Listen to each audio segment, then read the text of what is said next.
night. A time for quiet. A time for evil.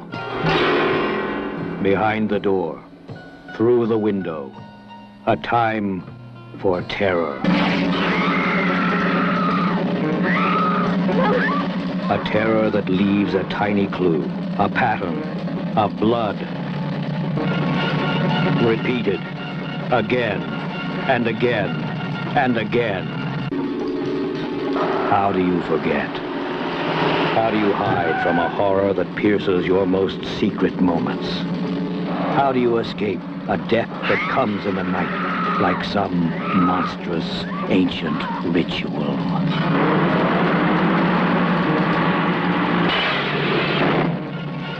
MGM presents The Black Belly of a Tarantula, a gothic tale of terror and death. Ciao bambini, buongiorno, buon pomeriggio, buonasera, buona fortuna. Estamos aqui com mais um episódio do seu podcast Mondo Giallo, que você pode conferir nos melhores tocadores de áudio disponíveis e ouvir nos momentos mais aprazíveis do seu dia a dia, da senhora e da dona de casa quando estiver varrendo o pátio, fazendo o almoço das crianças, cuidando da roupa do maridão, ou no momento que você estiver passeando com seu pet, ou estiver na academia, ou a senhora executiva quando no intervalo do seu almoço, intervalo entre uma reunião e outra. Sim, e também no momento que você estiver no sofá de bobeira, com o seu conge, seu peguete, o que for, dependendo da situação. Você pode ouvir também passeando no parque, ou na cama, à noite, no escuro. Também esperamos ser uma ótima companhia para vocês. É uma das grandes funções do podcast, é essa. Eu gosto muito de deitar quando eu tô sem sono e ficar ouvindo. E adormecer ouvindo podcast. Adoro, adoro, adoro. Então, crianças, e como lembrando, por favor, se você estiver ouvindo esse podcast pelo Spotify, nos dê 5 estrelas, aumentar nossa média, por favor. Faça esse carinho com esse senhor que se dedica tanto a vocês, que tem tanto carinho em fazer esse podcast. Por favor, me ajudem, crianças, por favor. Meus incautos, minhas incautas, meus estranhos, meus freaks, meus amados, minhas criaturas, amo vocês e é para vocês que eu faço esse podcast, principalmente. Então, para começar os trabalhos, antes de tudo, parem as máquinas, parem o que vocês estão fazendo e comecem a seguir e a ouvir um podcast sensacional, que é um podcast coletivo. Eu vou falar mais sobre esse podcast em outros episódios, mas eu quero indicar para vocês. Ele é muito simples, é Podcast Cinema Italiano. É sensacional, uma equipe incrível, um pessoal que conhece muito de cinema italiano. Eles já estão, acho que com uns 20 episódios. Eles têm o episódio, particularmente o episódio 12 e 13, eles se dedicaram ao giallo e ao horror italiano, de um modo geral, indiretamente, sempre. Falaram particularmente do Fulci, do Bava, do Argento e do Martino, né? E eles fizeram um episódio, eu acho que é o último postado, que foi uma homenagem ao maravilhoso Marcello Mastroianni, que faria 100 anos esse ano, seria o centenário dele, e a diva Sofia Loren, que completou recentemente 90 anos. Um episódio emocionante. Assim como o episódio que eles fizeram do Cinema Paradiso, que é impressionante, maravilhoso. E eu tô aguardando, eles estão pra postar, talvez quando vocês ouvirem, ou dependendo se ouvirem daqui a uma semana, 2, o tempo é uma coisa assim, meio abstrata na podosfera. Você pode estar ouvindo no futuro, em 2026, está descobrindo esse podcast. Então, eles estão para fazer um episódio dedicado ao maravilhoso diretor que eu amo, o Valerio Zurlini. Sensacional, homem que nos deu A Primeira Noite de Tranquilidade com o Alain Delon, nos deu Dois Destinos, que tem uma atuação devastadora, linda, profundamente sensível, do Marcello Mastroianni. A Moça com a Valise, que é maravilhoso, entre outras obras-primas. Esses filmes eles foram lançados já há muito tempo em boxes pela Versátil Home Video, e esses boxes um box era vermelho, outro branco e outro verde, numa alusão à bandeira italiana, né? E eu estou muito curioso com esse podcast deles. O Zurlini era o cineasta do coração de mestres, amigos queridos que já não estão mais aqui, como Alfredinho Sternheim, como Carlão Reichenbach, que inclusive eles participam, estão nos extras. Eu acho que até o outro saudoso, que já não está mais entre nós, o Rubens Eduardo Filho, se não me engano, ele tem uma participação nos extras desses boxes. O Zurlini é maravilhoso, um grande diretor, um grande autor que merece sempre ser celebrado, relembrado. Tem toda uma geração que não conhece direito o cinema dele, e é um cineasta importantíssimo para se compreender o moderno cinema italiano. Ele é muito incrível, maravilhoso, saudoso Valerio Zurlini. Então é isso, podcast Cinema Italiano. Sigam, se deleitem, é muito bom. Cada episódio é uma aula de cinema italiano. Maravilhoso, muito, muito bom. Outra coisa, essas últimas semanas foram bem movimentadas aqui. Pra mim, que era uma vida tão pacata, tão caseira, assim.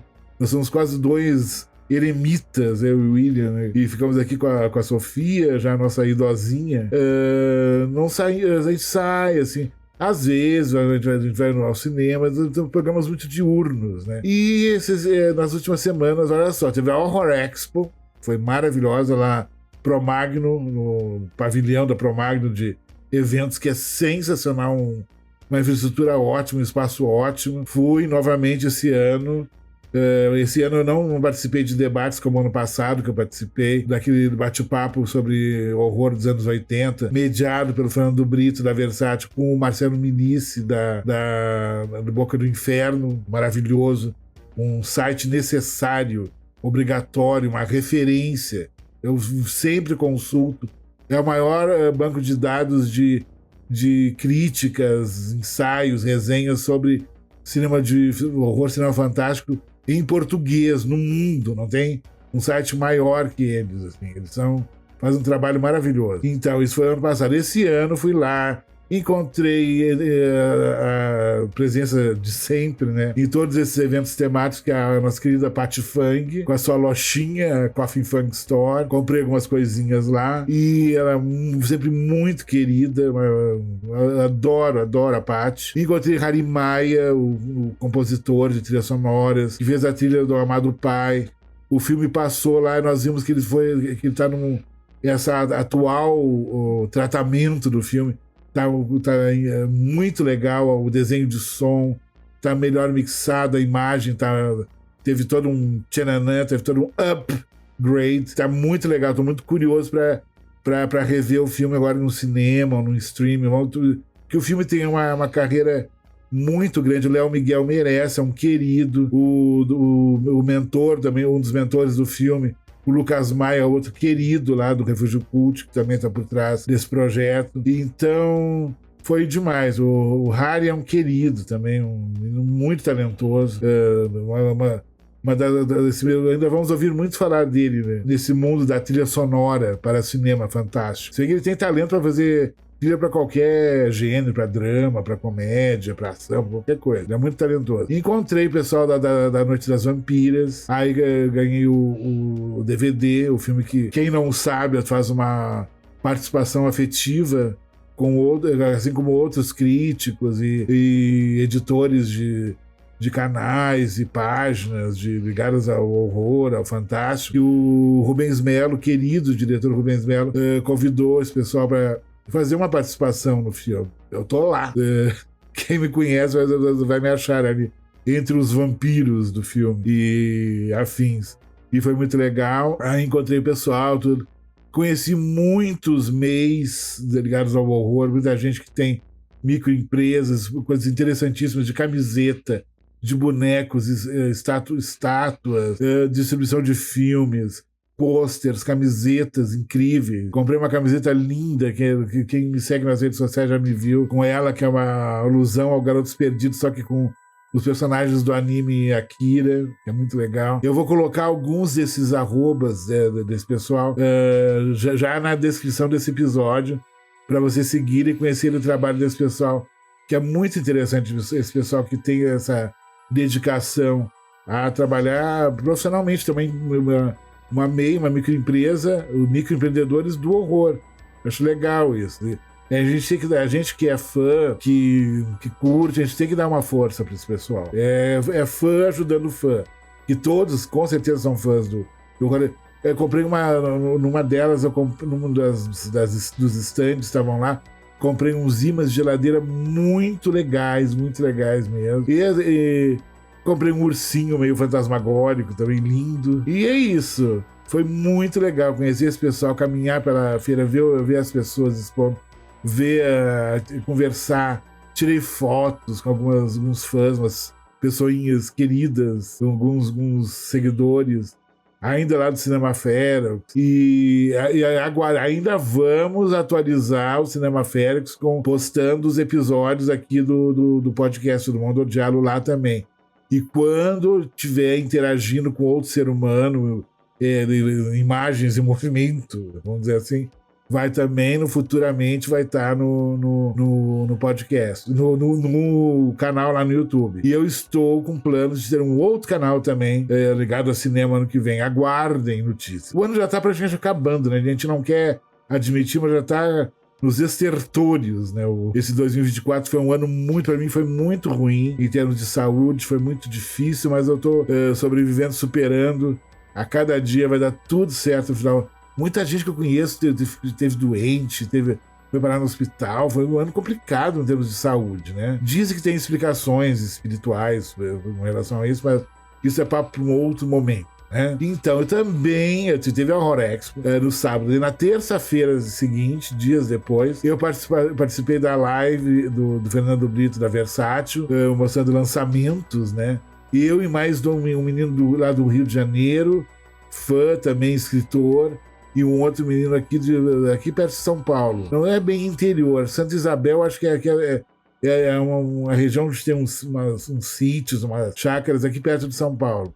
É considerado uma área rural, assim, vamos dizer. E foi muito legal, os meninos muito queridos, muito apaixonados pelo terror. E o Brito já colocou em pré-venda, anunciou, nós comentamos, várias pré-vendas do Obras Primas do Terror 23 e 24, e o volume 4 do Horror Anos 80, que é um spin-off do Obras Primas do Terror, maravilhoso. E eu comentei, vocês querem ver essa live? Ela está no canal Versátil, no YouTube, e na thumbnail da minha cara lá, minha carinha está lá, ilustrando a thumbnail, meu nome também. E nós vamos colocar na descrição desse episódio o link para vocês acessarem essa live do canal Versátil, e também um link da loja virtual da Versátil, onde vocês podem adquirir em pré-venda já esses pacotes anunciados nessa live no canal Versátil. Foi muito divertido.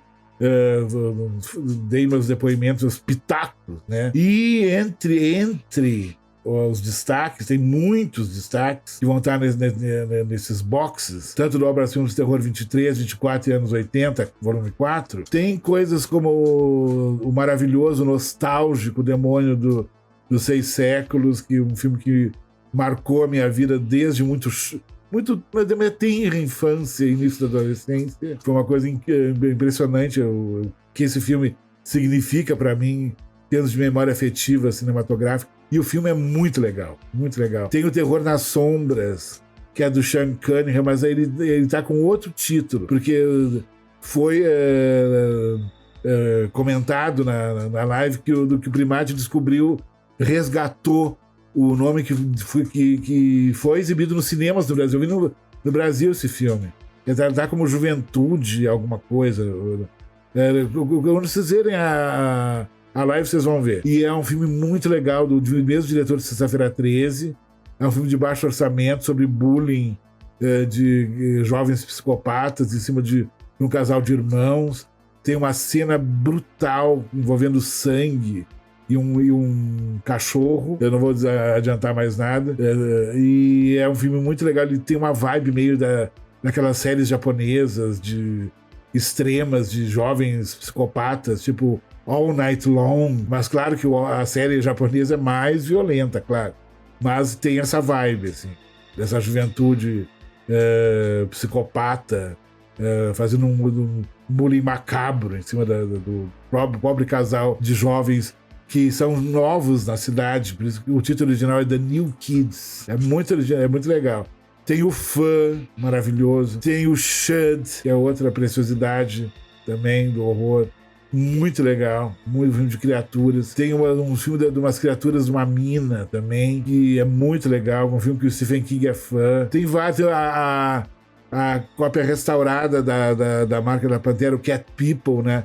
A versão do Paul Schrader com a Natasha Kinski, maravilhoso. E tem muitos extras anunciados só sobre esse filme. A Maldição do Sangue da Pantera, do Robert Wise, que seria a continuação do original, a Marca da Pantera, do ciclo de horror da RKO em preto e branco, lá do Lilton, do produtor, que é uma série de filmes imperdíveis. Não é muito longa, mas tem filmes muito importantes para quem é fã de horror, para quem estuda, para pesquisa esse ciclo da RKO de terror, que é muito legal. E tem outras preciosidades, tem coisas muito boas. Também tem um filme com o Peter Lorre também, que é muito interessante. Uma criatura, não sei, não me lembro agora não recordo o título, mas vocês vendo a live, o vídeo, que é muito legal, vai ser tudo muito bem esmiuçado, muito bem explicado pelo curador, né, da Versátil, que é o Fernando Brito,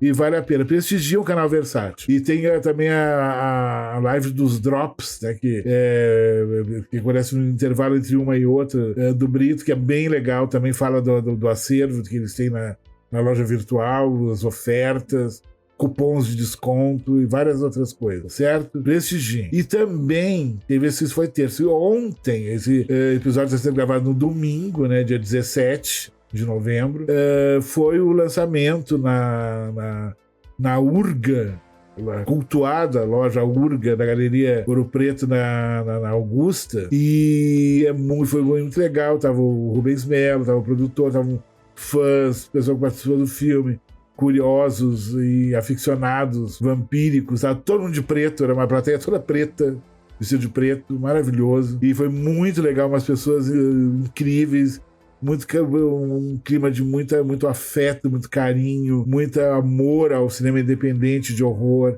esse cinema de guerrilha difícil, né? Que é difícil produzir cinema de gênero no Brasil, uma coisa muitíssimo complicada. Um dia eu quero fazer um episódio só sobre isso, falando dos heróis do cinema independente e fazer um paralelo com a produção que teve nos anos 60, 70 na Itália também, e essa coisa do cinema de produtor, esse tipo de coisa. Falar sobre produção cinematográfica de cinema de gênero, e foi muito legal o debate, tudo. Falamos bastante, tiramos muitas fotos, foi muito legal. E A Noite das Vampiras já está em DVD, em mídia física. Corram atrás que vale a pena. Deve ter a venda na Ugra, claro. Se quiserem conhecer a loja, vale a pena também. Talvez a gente faça uma parceria ano que vem de eu gravar alguns episódios do podcast lá, fazer entrevistas, assim, tendo lá o porão deles, que é um clássico, né? O porão da Ugra. Já fui em muitos debates, muito bate-papo lá, de lançamento de filme, de HQ, de uma série de coisas. É um espaço muito bacana, muito legal. Eles são todos uns queridos, né, o pessoal da U. E dessas minhas aventuras e incidentes e sugestões, no momento é isso, por enquanto. Vamos começar, então, a falar sobre um dos focos principais desse podcast, que é um diálogo que ainda, até o Brito comentou que eles querem muito lançar no Box Giallo, mas ainda não tem uma cópia que corresponda ao padrão de qualidade da Versátil, que é muito alto. Eu sei que o Brito comentou que existe, foi lançado em Blu-ray na Alemanha, mas foi meio truque, não é bem Blu-ray, mas existem, para quebrar um galho agora, tem formas de se achar esse filme, que eu gosto muito. Ele é um dos meus gialli favoritos, amo de paixão, que é A Tarântula do Ventre Negro, La Tarântula del Ventre Negro, The Black Belly of the Tarantula. Ele tem um lançamento em Blu-ray pela Blue Underground, que é um item de colecionador, um DVD raríssimo, muito difícil de achar. É bem legal, ele tem até 2 capas diferentes. Ele foi lançado, eu acho que 2 vezes pela Blue Underground. E ele é dirigido pelo senhor Paolo Cavara. Quem é Paolo Cavara? É um dos cidadãos que está envolvido no clássico documentário Mundo Cão, Mondo Cane, junto com o Jacopetti, o Prosper e Companhia Limitada, que fizeram outros documentários Mondo, né? Como ficaram conhecidos, como África Dio, Adios e o Tom, entre outras maravilhas das mulheres no mundo, entre outras coisas interessantes. Inclusive, eu já comentei aqui, vou repetir, existe um box também da Blue Underground com todos esses ciclos de documentários Mondo italianos em várias versões. É um box super completo, raríssimo. Eu gosto de instigar os colecionadores aqui. Quero ver vocês acham. Quem me achar, depois me mande uma foto. É muito raro esse box. Tem todos os filmes. E o Paulo Cavara tá no meio dessa bagaça toda aqui.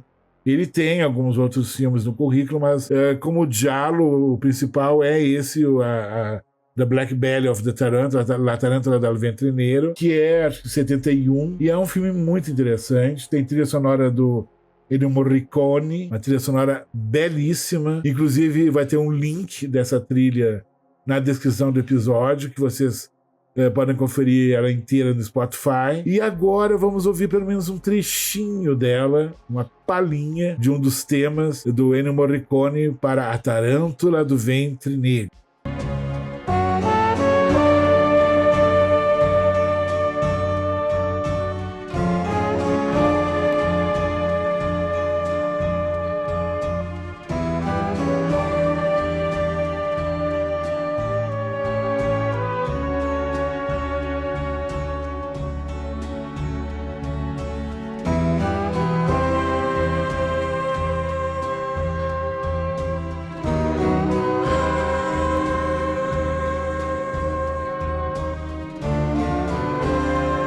Então, essa foi uma palhinha, né, da trilha sonora do Ennio Morricone para La Tarântula del Ventre Nero, dirigido pelo Paolo Cavara, que tem um elenco muito legal. Tem o Giancarlo Giannini, que eu já falei dele aqui. Ele é um ator que muita gente, os fãs mais recentes, os cinéfilos mais jovens, devem ter visto ele no 007, o Quantum of Solace, esse nome estranho, né? De 2008. Ele também tá no Amor e Anarquia, o filme de 73. É um grande ator italiano, muito conhecido. Eu quero fazer episódios sobre esses atores assim incríveis que participaram do cinema de gênero italiano. E que também tem até alguns do que foram pro cinema político também, e outros gêneros. É um pessoal muito incrível. E tem pelo menos 2 Bond Girls nesse filme, que é a maravilhosa Claudine Auger. Na verdade, tem 3 ex-Bond Girls. A Claudine Auger, maravilhosa atriz, que tá no 007 contra a Chantagem Atômica, que é um dos clássicos, né, antigos do 007. É de 65, acho que é com o Sean Connery ainda. É muito legal. Ela tem uma filmografia bem interessante também, além de ter sido uma ex-Bond Girl. E outra Bond Girl que tá no filme, tem 2 Bárbaras. A Barbara Bach, maravilhosa Barbara Bach. Já falei dela aqui em outros episódios. Uma atriz linda, que desde 1981, vejam só, é casada com o Sr. Ringo Starr. Sim, o baterista do The Beatles. Sim, eles são casados desde 81. E ela fez muita coisa, ela tem uma filmografia bem grande ligada ao cinema de gênero. Ela é uma atriz muito, muito carismática. Ela foi Bond Girl no filme 007, o Espião que Me Amava, de 77. Um ano antes ela tá no filme del Gran Caimano, né, um filme de crocodilo assassino, dirigido pelo Sérgio Martino, maravilhoso. Ela é uma figura, assim, tem muita coisa. Ela, em 68, ela participou de um filme sobre a Odisseia, ligado a... seria uma referência à Odisseia de Homero. E ela é maravilhosa, maravilhosa. Barbara Bach, ex-Bond Girl, que também tá nesse O Ventre Negro da Tarântula, né? E também tem outra Bárbara, sim, a Bárbara Boucher, atriz alemã maravilhosa, Bárbara Boucher, que foi Bond Girl no Cassino Royale, a primeira versão do Cassino Royale de 67. Isso, 67. E maravilhosa, e ela é uma atriz que está no Giallo muito presente. Ela fez O Segredo do Bosque dos Sonhos, aquela moça da cidade, né, que tem aquela cena polêmica que ela seduz o menininho de 10 anos e que o Fult foi ameaçado, até não chegou a ser preso por atentado à moral pública, moral da família, moral cristã na época, por causa da cena que ela tá nua diante desse menino de 10 anos. Diz o Fulci que deu um migué. Ele falou que na verdade foram gravados em momentos separados, eles nunca estiveram juntos no set, e que onde aparece alguma imagem do corpo do menino, na verdade é o corpo de um anão, mas nunca foi aprovado quem foi esse anão. Não tem nada, não se tem informações a respeito do nosso querido anãozinho. E também já não é a primeira vez que se usa um dublê anão, né? No Fenômena também. Na parte final, quem conhece o filme sabe que tem uma criatura pequena no filme, mas que foi dublada por um ator anão também. E a Bárbara Boucher também fez o Amok, Em Busca do Prazer, maravilhosa, que é um filme muito legal, de 72, que foi dirigido pelo Silvio Amadio, maravilhoso Silvio Amadio, e é um diálogo bem erótico, bem... assim, ela não tinha, assim como a Edwidge Fenech, a Bárbara Boucher não tinha, assim, pudores de se despir. Ela era uma atriz que a nudez pra ela não tinha, assim, uma coisa muito, oh, meu Deus, não tinha pudores morais, assim. E tem tudo a ver com a época também, no início dos anos 70, da cultura hippie, do amor livre, da liberação do corpo, da liberação da mulher. O auge do feminismo estava bombando também, principalmente na Europa. Então isso tudo se reflete, né, nesse contexto, né, do cinema, principalmente o cinema de gênero europeu, né, que se tinha até era um artifício exploitation, né, a nudez das atrizes, né. E esse diretor, o Sérgio Amadio, ele tem um filme chamado Lupe nelle Abisso, de 1959. Vale a pena atrás desse filme, é muito interessante, é um filme raríssimo. Lupe nelle Abisso, 59, do Silvio Amadio. Vale a pena ir atrás desse filme. Assim como ele também dirigiu Assassinato em Roma. Isso, mas já é um filme dos anos 60, 65, maravilhoso. E ele tem um filme de 75 que tá no YouTube, chamado Peccati di Gioventù. Um filme maravilhoso sobre os jovens nos anos 70 na Itália. Tem o seu comportamento livre, sua rebeldia. Nós somos rebeldes, somos jovens. É muito divertido. Tá no YouTube, Peccati di Gioventù, de 1975. E tem a musa, a diva, uma das grandes divas do cinema de gênero europeu, que é a Glória Guida, loira, linda, maravilhosa, que tá no A Vera Ventani, do Fernando de Léo, que é um filme que eu já falei aqui, que eu quero falar mais sobre esse filme. É um filme muito controverso, muito polêmico. A versão do diretor, claro que tem uma versão dos produtores do A Vera Ventani, né, que seria 20 anos, ter 20 anos, que é mais... que é totalmente... não tem nada a ver com a visão do diretor. É outro filme, totalmente diferente. Mas a versão do diretor é incrível. E, se não me engano, a versão do diretor do A Vera Ventani tá no YouTube também. É um filme de acho que 79, se não me engano. É muito legal. Então, esse O Ventre da Negro da Tarântula tem essas Bond Girls, ex-Bond Girls maravilhosas, atrizes que vão estar presentes no cinema de gênero europeu, principalmente italiano. 3 divas, para usar um termo da época, 3 boazudas, que era um termo que, se você que é mais novo, não deve ter ouvido, pergunte pro seu pai, pro seu avô, o que era uma boazuda. uma pantera, que era um outro... É muito antigo, isso é uma referência muito antiga. Bom, então, como eu falei, o filme tem a trilha sonora do Morricone, que tem, em termos diegéticos, é muito forte na construção da atmosfera desses assassinatos que estão acontecendo, claro. Belas mulheres são assassinadas, elas todas têm uma ligação com o spa, né? Já na abertura do filme, que tem uma música, tem uma canção que lembra aqueles temas do James Bond, até. É uma coisa muito show de lip sync, de transformistas, né, de drags. É uma coisa classuda, a trilha. E ela já abre com o massagista cego, que tem no tato muito apurado.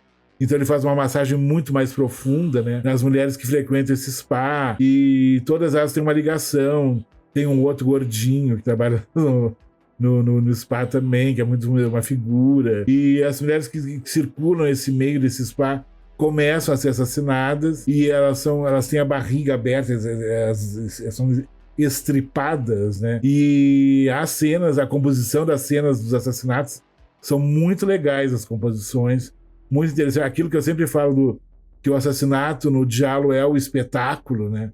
Assim como vai ser depois no slasher. Então, a fotografia, a música, a atmosfera que eles criam, que o Paolo Cavra criou para cada assassinato é sensacional, é antológico, é tudo muito antológico, tem todos os elementos do giallo clássico nesse filme, inclusive o nome de animais, que tem vários filmes com nome de bichos, que são uma referência à trilogia dos bichos, né, do Dario Argento, né? Então sempre se procurava achar uma forma de colocar o nome de um bicho no título. Nesse tem a nossa querida tarântula. Aliás, tem uma subtrama de tarântulas que são atacadas por uma vespa, que é meio que uma predadora. Tem uma cena meio angustiante para quem tem aracnofobia, que aparece uma espécie de tarântula em cena, que é bem agoniante, né? E entre outras coisas, é um diálogo muito legal, muito bacana, e ele vai carregar um mistério até o final, que é surpreendente, o final, a identidade do assassino. Ele vai colocando pistas, né, durante todo o filme, culpando A ou B, aqueles truques narrativos do diálogo, né, de brincar com o espectador, né? Até quem costuma descobrir facilmente quem é o assassino vai ter uma certa dificuldade nesse filme. É muito bom o roteiro, muito engenhoso. E tem essa trilha do Morricone, que é uma coisa icônica, né? As trilhas do Morricone para filmes gialli. Eu já citei aqui a trilha do Macchie Solari, né? Do Armando Crispino, Manchas Solares, que é uma trilha lindíssima, muito impressionante, muito atmosférica. A trilha que ele fez para a Mulher com Pele de Lagartixa, a Lucertola com a Pele de Dona, do Fulci. E as trilhas que ele fez para a trilogia dos bichos, da Argento. Os 3 filmes têm trilha sonora da Argento, inclusive do terceiro filme, que é o Quatro Moscas no Número do Cinza, que eles tiveram uma treta, né? Ele, o Argento e o Morricone, que só foi se resolver muitos anos depois, né, na Síndrome de Stendhal, né? Que é um filme muito interessante dele, não é um dos melhores, mas tem uma ideia muito interessante. Eu ainda vou falar sobre esse filme em breve, em particular aí que o Morricone voltou a trabalhar com Dario Argento, inclusive na adaptação que o Argento fez do Fantasma da Ópera, que eu acho que só eu gosto desse filme, que é um filme meio... Eu não sei por que ele é tão atacado, né? Até pela crítica, até por fãs do Argento. Eu adoro, acho lindo o Fantasma da Ópera do Dario Argento. E tem trilha do Morricone, uma trilha lindíssima do Morricone também. Assim como ele tem várias trilhas. Tem uma trilha em particular que ele fez para um filme do nosso querido Luciano Ercoli, em 1970, que é o Foto Proibite de una Signora per Bene, que no Brasil está só como Fotos Proibidas, que é Forbidden Photos of a Lady About Suspicious, se não me engano, título em inglês, que é maravilhoso. O Luciano Ercole é um diretor incrível, muito importante pro giallo, que ele nos deu uma dupla, né, 2 filmes muito importantes, que é A Morte Caminha à Meia-Noite, La Morte Accarezza Mezzanotte, que é de 72. E eu acho que de 71 é La Morte Cammina con i tacchi alti. A Morte Caminha de Salto Alto. Death Walks on High Wheels. Que é muito legal. Esses dois são do nosso querido Luciano Ercole. Maravilhoso. Maravilhoso. Ele também tem um filme Caminho da Morte. É muito legal. Velocidade, Caminho da Morte. É de 73, é muito legal também. Vale a pena ir atrás desse filme do Luciano Ercole, que é um diretor muito bom, muito... tanto esses que eu citei, da Morte Caminha à Meia-Noite e A Morte Caminha de Salto Alto, são dois gialli com roteiros incríveis, muito legais. Assim como esse das Fotos Proibidas, né? Que é uma trama muito legal, uma trama de chantagem. E, na verdade... Tem muitos filmes que, como eu já falei aqui, tem lá como uma das inspirações principais o Diabolique, né, do Clouseau, que tem essa trama das mulheres, e na verdade nada é aquilo que parece, blá, blá, blá. E esse filme tá nessa linhagem, assim como filmes que até que eu acho que o Lenzi fez, tem nessa linhagem do thriller, que há toda uma trama de assassinato, o marido que quer matar a mulher que é milionária para ficar com a fortuna e que a enlouquece, tem toda uma trama, até meio rocambolesca, né? E nesse Fotos Proibidas vai nessa linha, é muito legal, ele fala dessa chantagem, e meu Deus, e é muito bacana, muito stylish, né? Estilizada, assim, a fotografia, a edição. E tem trilha sonora do nosso querido Ennio Morricone também. Vamos ouvir a trilha, o link da trilha lá do Spotify, que sai no Spotify inteira, vai estar na descrição desse episódio. Mas vamos ouvir uma palhinha de uns 30 segundos, mais ou menos, para vocês terem uma ideia da trilha que o Morricone fez para mais esse diálogo maravilhoso do Luciano Ercole. Fotos Proibidas de uma senhora de respeito, seria a tradução, né, do italiano.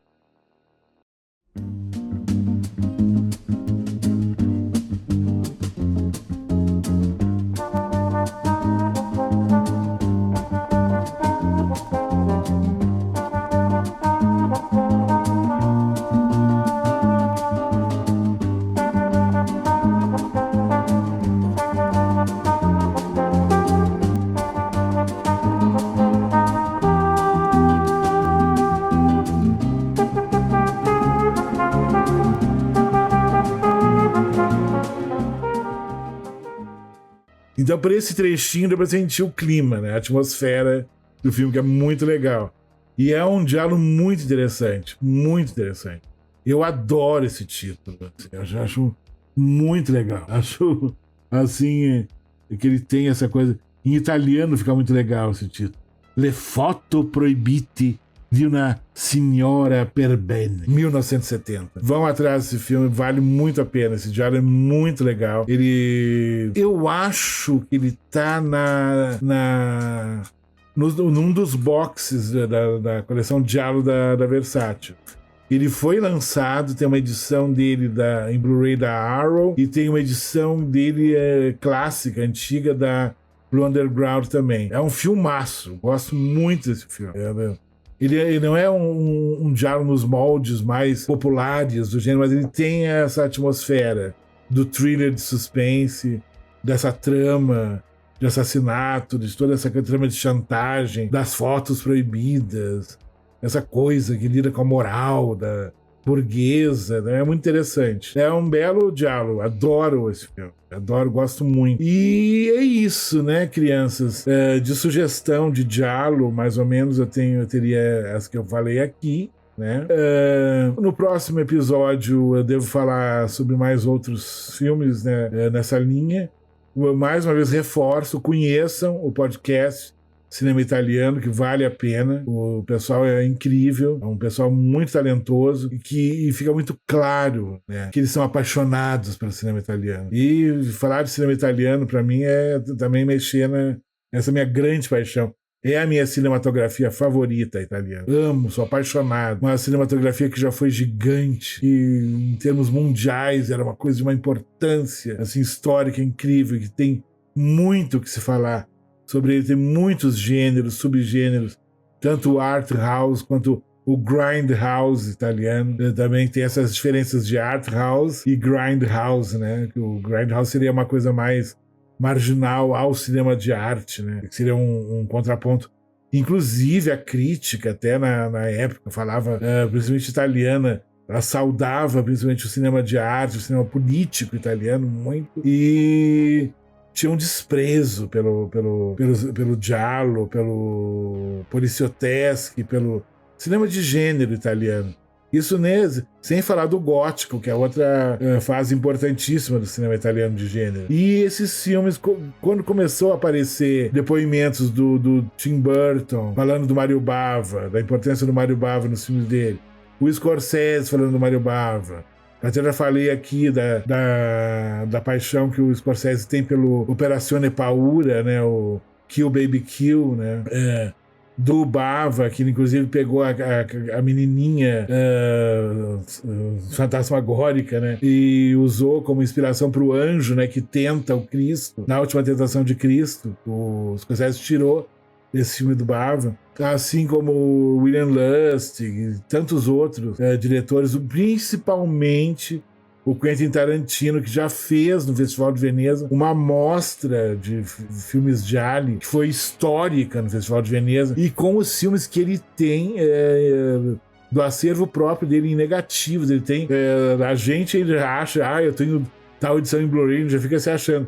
O Tarantino tem os filmes em película na casa dele, que ele vê na casa dele, uma bela cabine de projeção que ele tem na casa dele.